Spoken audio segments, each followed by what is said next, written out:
Good afternoon dear students. இப்போ வந்து நம்ம யூனிட் 3ல வந்து child rights and protection unit 5 பார்க்கிறோம். அந்த 5ல வந்து நம்ம எல்லாமே பாதிக்கப்பட்ட குழந்தைகளுக்கு நம்ம எப்படி பாதுகாப்பு கொடுக்கிறது, வன்முறை இருக்கிற குழந்தைகளை நம்ம எப்படி அந்த ஆபத்துல இருந்து அவங்களை பாதுகாக்கிறது அப்படின்றத. ஏற்கனவே நம்ம யூனிட் 1, 2, 3, 4 எல்லாமே பார்த்துருக்கோம் இல்லையா?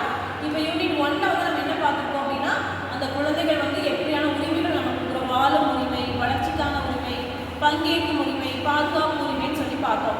அதே மாதிரி தான் யூனிட் 2ல வந்து பார்க்குறோம், குழந்தைகளுக்கு என்னென்ன வன்முறைகள் ஏற்படுது. இப்போ வந்து பாலியல் வன்முறை ஏற்பட்டுச்சு, அப்புறம் அந்த குழந்தைகள் வந்து நடமாடவே விடல, சுதந்திரமாகவே நடமாட விடல. அப்புறம் பார்த்தீங்கன்னா குழந்தைகளை தான் அதிக அளவில் வந்து பாதிப்புக்கு உள்ளாகிறாங்க. அதனால தான் அந்த பேப்பரே வந்துச்சு இல்லையா? இப்போ 3 வயசு குழந்தையா இருந்தாலும் சரி, அந்த குழந்தை வந்து பருவம் அடைஞ்சாலும் சரி, இது வந்து ஆண்கள் வந்து அந்த குழந்தைங்க என்ன பண்ணுறாங்க, ஒரு துஷ்பிரயோகம் செய்கிறாங்க. அதாவது அவங்களுடைய எண்ணத்துக்கு நோக்கத்துக்கு கொண்டு போகணும்னு நினைக்கிறாங்க. இல்லைன்னா என்ன பண்ணுறாங்க, கடத்திட்டு போய் பாலியல் பலாத்காரம் பண்ணுறாங்க. இல்லைன்னா என்ன பண்ணுறாங்க, தவறான முறையில் ஃபோட்டோ எடுத்துட்டு அந்த குழந்தைகளை மிரட்டி அந்த குழந்தைங்க என்ன பண்ணுறாங்க, அவங்க வந்து இப்படி ஃபோட்டோ இருக்குது, இதை வந்து நான் வந்து மொபைலில் போட்டுருவேன் அப்படின்னு சொல்லும்போது அந்த குழந்தைங்க பயத்தின் காரணமாக தான் இந்த அவங்களுக்கு அடங்கி போகக்கூடிய ஒரு சூழ்நிலை ஏற்படுது. எதையும் குழந்தைங்க வந்து வெளிப்படையாக சொல்லிட்டாங்க, எதுவும் தெரியாது. ஆனால் பார்த்தீங்க அப்படின்னா அந்த குழந்தைங்க வெளிப்படையாக சொல்லாத சூழ்நிலை காரணமாக தான் இந்த பிரச்சனைகள்லாம் ஏற்படுது. இது வந்து யூனிட் 2ல பார்த்தோம். யூனிட் 3ல நம்ம என்ன பார்த்தோம் அப்படின்னா, எல்லா விதமான சட்டங்கள் பார்த்தோம். இப்போ குழந்தை திருமண சட்டம்னு பார்த்தோம். அதுக்கப்புறம் பார்த்தீங்கன்னா குழந்தைகளுக்கு எந்த விதமான பாதிப்புகள் ஏற்பட்டால் அதுக்கு என்ன சட்டங்கள் எடுக்கிறோம். அப்புறம் கட்டாய கல்வி, குழந்தைகளுக்கு வந்து கட்டாயமாக கல்வி கொடுக்கணும்.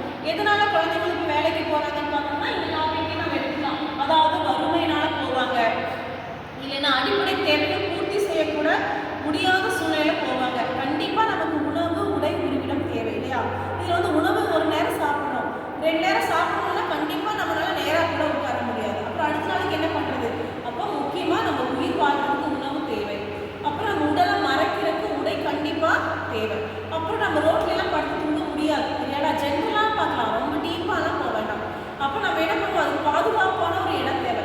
நம்ம நார்மலாக வெளியே போனாலே ஆண்கள் கூட்டம் பின்னாடி இருக்குது. அப்போ நமக்கு வீடே இல்லாமல் இருந்தோம்னா எப்படி இருக்கும்? அப்போ நமக்கு ஒரு பாதுகாப்பு தேவைன்றதுக்காக தான் நம்ம ஒரு வீடுன்னு வச்சுருக்கோம் இல்லையா?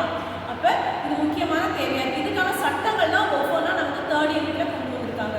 இப்போ 4th யூனிட்ல பார்த்தீங்கன்னா என்ன உரிமைகளை வந்து நம்ம பின்பற்றி இருக்கோம், என்னத்தை ஃபாலோ பண்ணியிருக்கோம், எவ்வளோ வளர்ச்சிகளை நம்ம கொண்டு வந்திருக்கோம் அப்படின்றது தான் நம்ம 4th யூனிட்ல பார்த்தோம். 5th யூனிட்ல பாதிக்கப்பட்ட குழந்தைகள் வன்முறைனாலும் சரி, இல்லை கொடுமைகளாலும் சரி எப்படி பாதிக்கப்பட்டிருக்காங்க, அப்புறம் வந்து அவங்களுக்கு எந்த விதமான உளவியல் சமூக நடவடிக்கைகள் நம்ம எடுத்திருக்கோம், மன ரீதியாக எப்படி பாதிக்கப்பட்டிருக்காங்க, உடல் ரீதியாக எப்படி பாதிக்கப்பட்டிருக்காங்க, எந்தெந்த பிரச்சனைகள்னால அந்த குழந்தைகள் தாக்கத்தில் இருக்காங்கன்றதை நம்ம தெரிஞ்சுக்கிட்டு அதற்கு ஏற்றபடி நம்ம ஒவ்வொரு செயலையும் செய்யணும். இதை தான் நமக்கு வந்து ஒரு கடமைகளாக கொடுத்துருக்காங்க, உரிமைகளாக கொடுத்துருக்காங்க, அப்புறம் வளர்ச்சிகளை கொடுத்துருக்காங்க. இதை வந்து நம்ம என்ன பண்ணணும், அந்த குழந்தைகளுக்கு என்னென்ன துன்பம் ஃபஸ்ட்டு ஒரு லிஸ்ட் எடுத்துடணும். குழந்தைகளுக்கு என்னென்ன துன்பங்கள் ஏற்படுது, அப்புறம் அதை வந்து நம்ம வந்து எப்படி சரி செய்யணும், எந்த விதத்தில் நம்ம கொண்டு வந்து சரி செய்யணும் அப்படின்றத நம்ம எக்ஸ்பிளைன் பண்ணணும். சரியானா? இப்போ இந்த 5 யூனிட்டுமே குழந்தைகள் நலனை பற்றி தான் நமக்கு இருக்குது. இப்போ குழந்தைகளுக்கு வந்து அவங்க பங்கேற்பு எப்படி இருக்குது, ஒரு குழந்தை வந்து எந்த இதில் வந்து அவள் வந்து முன்னேற்ற பாதையில் போகிறான்னு சொல்லி பார்க்க வேண்டாம். இப்போ நீங்கள் நெக்ஸ்ட் இயர் வந்து டீச்சிங் போகிறீங்க இல்லையா? அப்போ நெக்ஸ்ட் இயர் கூட இல்லை, கம்மிங் ஆகஸ்ட்டுக்கு போயிருக்கீங்க. அதில் பார்த்தீங்கன்னா இந்த கிளாஸை எதுக்கு அந்த குழந்தைகிட்ட போய் நீங்கள் எப்படி வந்து அப்ரோச் பண்ண போகிறீங்க, எப்படி வந்து அந்த குழந்தைய இம்ப்ரூவ்மெண்ட் பண்ண போகிறீங்க, அவங்களோட இன்டெலிஜென்ஸ் பவர், ஸ்கில்ஸு எப்படி ஒரு குழந்தைக்கு கொடுக்க போகிறீங்கன்றதுக்காக தான் இந்த பாடமே.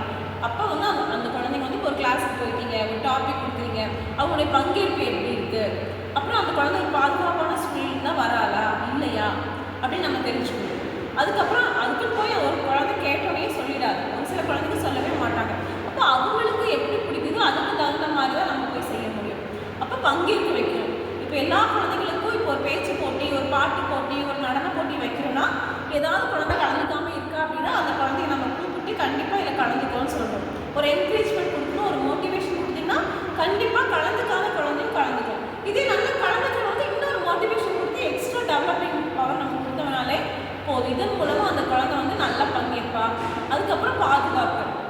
இப்போ வீடு தான் ஒரு குழந்தைக்கு நல்ல ஒரு பாதுகாப்பு. அதை விட்டால் நம்ம ஸ்கூல் தான் சொல்ல முடியும். ஸ்கூலில் வந்து அவங்களோட ஃப்ரெண்ட்ஸு, அப்புறம் டீச்சர்ஸ், இவங்களுடைய அரவணைப்பு, ஆதரவு இதுதான் முக்கியமான தேவையாக இருக்குது. சரிங்களா? இப்போ வந்து அதே மாதிரி தான் குழந்தைகள் உரிமையை கொண்டாடுவதற்கான திறன்கள் இருக்கு. அந்த திறன்கள் நம்ம நேற்றே பார்த்தோம். அது என்னன்னா குழந்தைகளுடைய திறமைகள் எப்படி இருக்கு, அந்த திறனை எப்படி வெளிக்கொண்டு வருவது ஒரு ஆசிரியர் கட்டாயமான முக்கியமான நோக்கம். புரிஞ்சாடா உங்களுக்கு?